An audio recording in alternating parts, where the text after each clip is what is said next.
से फारिग हो गए। वजीर आजम ने वजीर खजाना इसहाक डार को चेयरमैन एक्निक तैनात कर दिया है। वजीर आजम ने कौमी इक्तिसादी कौंसिल की एग्जेक्टिव कमेटी की तश्कील नौ भी कर दी है। एहसन इकबाल वजीर तजारत नबीद कमर एक्निक के अरकान में शामिल हैं। अली शेर इस वक्त हमारे डेप्यूटी ब्यूरो चीफ इस्लामाबाद हमारे साथ हैं। जी अली शेर, आगाह क्या अपडेट्स है?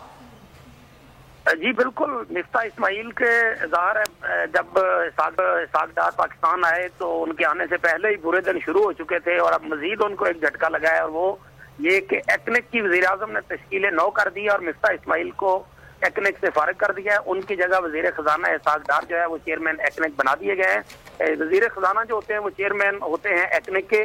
जो नोटिफिकेशन जारी किया गया है उसके मुताबिक जो है वो वज़ीर आज़म ने एहसन इकबाल, सैयद नवीद कमर, असद महमूद इनको बतौर वफाकी वज़रा एक्निक में शामिल किया, जबकि पंजाब से मोहसिन लगारी, सिंध से निसार छोड़ो अरकान एक्निक का हिस्सा हैं। सूबाई वज़ीर खजाना खैबर पख्तूनख्वा तैमूर सलीम जगड़ा और बलूचिस्तान से सीनियर मेंबर नूर मोहम्मद दुम्बर जो हैं वो एक्निक के मेंबरान बनाए गए हैं।